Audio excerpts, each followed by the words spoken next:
नमस्कार. आज आपण बनवतो व्हेज मोमोज. एकदम बाहेरच्यासारखे, एकदम टेस्टी आणि ज्युसी असे मस्त असे मोमोज घरच्या घरी, त्याच्यासोबत मोमोजची परफेक्ट चटणी. चला तर रेसिपी बघूया. त्यासाठी घेतला 1 वाटी मैदा, मोमोजचं कवर आहे, मीठ आणि पाणी लागेल तसं घालायचं. साधारण पाव वाटी पाणी लागतं त्याला. आणि छान असा डो मळून ठेवायचा आपण. थोडंसं तेल लावून तो एक 15-20 मिनटासाठी झाकून ठेवायचा. सारणासाठी घेतलं 1 किसलेलं गाजर, कोबी आहे साधारण अर्धा असा छोटा, कांद्याची पात थोडीशी, लसूण असा बारीक चिरून आणि किसलेलं आलं. आता एका भांड्यामध्ये आपण चाळणीत आधी किसलेला कोबी काढतो आहे. त्याच्यामध्येच गाजर पण घालणार आहे. याच्यामध्ये मी कांद्याची पात नाही घालणार आहे. आणि याला थोडंसं मीठ टाकणार आणि थोडी मिरपूड टाकणार आहे. आता हे सगळं एकत्र करायचं आणि 5 मिनटासाठी ठेवून द्यायचं बाजूला. 10 मिनटासाठी पाणी गरम केलं आहे, त्याच्यामध्ये टोमॅटो टाकलेत आणि 1-2 मिनटं ठेवलेत. नंतर त्याचं असं साल काढून घेतलं आहे आणि हे आपण मिक्सरला बारीक पेस्ट करून घेणार आहे याची. आता कढई गरम करायला ठेवली होती, त्याच्यामध्ये चिरलेला लसूण टाकला आधी. आपण आता चटणी बनवतो ही आधी. मस्त मोमोजची एकदम टेस्टी अशी चटणी होते. नंतर आलं टाकलं याच्यामध्ये मी किसलेलं. आता याच्यातच आपण जी टोमॅटोची पेस्ट केली होती ती टाकणार आहे.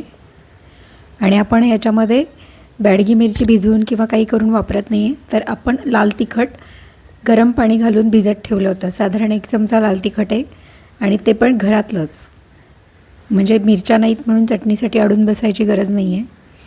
याच्यामध्ये मी थोडी साखर घातली आहे, त्याच्यामुळे चव छान येते. आणि आता लाल तिखट जे भिजत ठेवलं होतं आपण गरम पाण्यामध्ये ते घातलं आहे सगळं.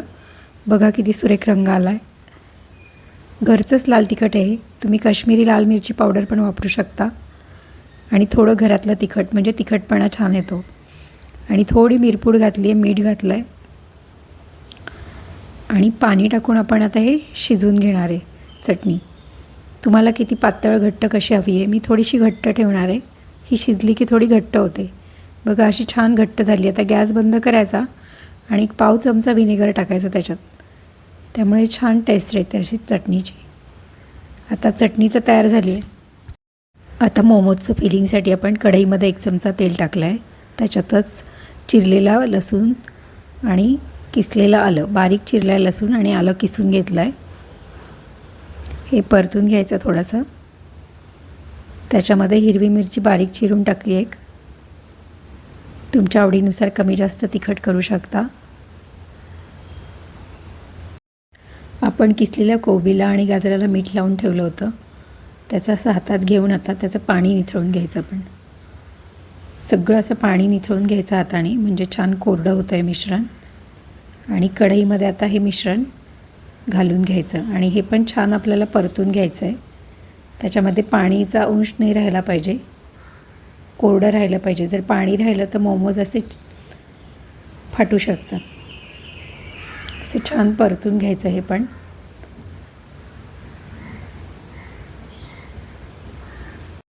आता यामध्ये आपण मिरपूड घालतो आहे. थोडी घालायची, आधी पण आपण घातली होती. थोडं मीठ घालायचं चवीनुसार, मीठ पण आधी घातलेलं आहे. आणि परत छान हे असं परतून घ्यायचं थोडंसं. आणि आपण ते गार करायला ठेवणार आहे मग झालं की. आता हे मिश्रण आपण गार करण्यासाठी ठेवणार आहे. एका ताटात काढून ठेवलं होतं, ते गार झालेलं आहे. आता त्याच्यामध्ये जी चिरलेली कांद्याची पात होती ती घातली आहे. आणि आपण एक सिक्रेट मसाला घातला होता ह्याच्यात, त्याच्यामुळे छान आपले टेस्टी मोमोज होतील.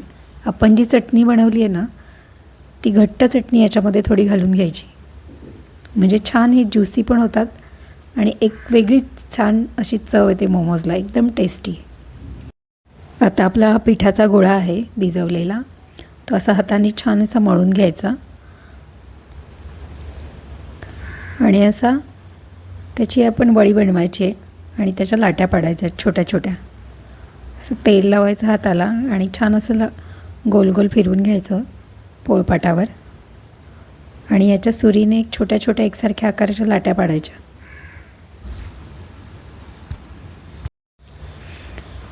अशा प्रकारे लाट्या पाडून घ्यायच्या आणि त्याचे असे गोळे बनवून ठेवायचे. आता पोळपाटावर असं थोडंसं पीठ भरभरून त्याच्यावर असे हलक्या हाताने असे हा गोळा छोटा लाटून घ्यायचा. असं पातळ लाटायचं, थोडा एकदम जाड नाही लाटायचं आपल्याला, म्हणजे छान होतात आपले मोमोज असे ट्रान्सपरंट. आता ही लाटलेली पोळी एका प्लेटमध्ये आपण लाटलेली पोळी घेतली आहे पोळपाटावर, त्याला बाजूनी पाण्याचं बोट लावलं आहे आणि मध्ये आपलं सारण घातलं आहे. आता आपण शेप देतो बघा. एक अशी घडी उचलली आहे मी, कळी, दुसरी एक कळी, मोदकाला जशी आपण पारी करतो त्या टाईपमध्ये आहे ही, पण ह्याची खूप सहजपणे होते.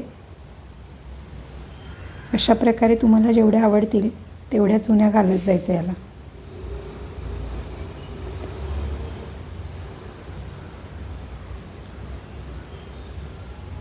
साधारण 6 ते 7 चुन्या घातल्यात मी. आणि मागची पारी अशी घ्यायची पोटाने जवळ आणि दोन्ही एकत्र अशा दुमडून घ्यायच्या, छान अशा चिटकून घ्यायच्या. छान असा शेप आलेला आहे आपला मोमोजचा. तुम्हाला हवा तसा तुम्ही शेप देऊ शकता. आता दुसरा एक शेप बघूयात आपण. आधी पाणी लावून घेतलं आहे, मध्ये सारण घातलं आहे आणि करंजीसारखं असं चिटकून घ्यायचं. मग हातावर घ्यायचं करंजी, त्याचं एक टोक आतमध्ये दुमडायचं आणि त्याच्यावर दुसरं टोक. बघा किती हा दुसरा शेप पण छान आला आहे. अशा प्रकारे सगळे मोमोज करून झालेत. आता आपण गॅसवर एका भांड्यात पाणी उकळायला ठेवलं होतं, त्याच्यावर आपण तेल लावलेली चाळणी ठेवली आहे आणि त्याच्यावर आपण एक एक करून असे मोमोज ठेवतो आहे. चाळणीला तेल लावून घेतलं आहे त्यामुळे मोमोज चिटकत नाहीत. असे थोडीशी जागा रिकामी ठेवून मोमोज आपल्याला वाफवून घ्यायचे. साधारण 10 ते 12 मिनिट वाफवायचे, म्हणजे छान शिजतात ते. झाकण ठेवून आपण 10 ते 12 मिनटं शिजवून घेणार आहे. तर 10 मिनिट झालेले आहेत.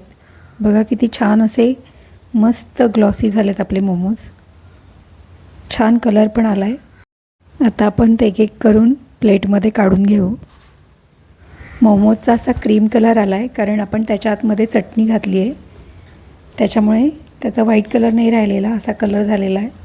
पण याच्यामुळे चव खूपच छान लागते त्याची. आता आपण प्लेटमध्ये अरेंज करूयात हे सगळे मोमोज. असे छान आपण लावून घेतले आहेत. त्याच्यावर आपण थोडीशी वरनं कांद्याची पात भुरभुरली आहे आणि मस्त अशी आपली लाल कलरची चटणी. खूपच छान दिसत आहेत आपले मोमोज. बघा आतनं पण किती ज्युसी झाले. नक्की करून पहा ही रेसिपी. तुम्हाला कशी वाटली ते कमेंटमध्ये जरूर कळवा आणि रेसिपी आवडली तर लाईक करा, शेअर करा आणि सबस्क्राईब करा. थँक्यू.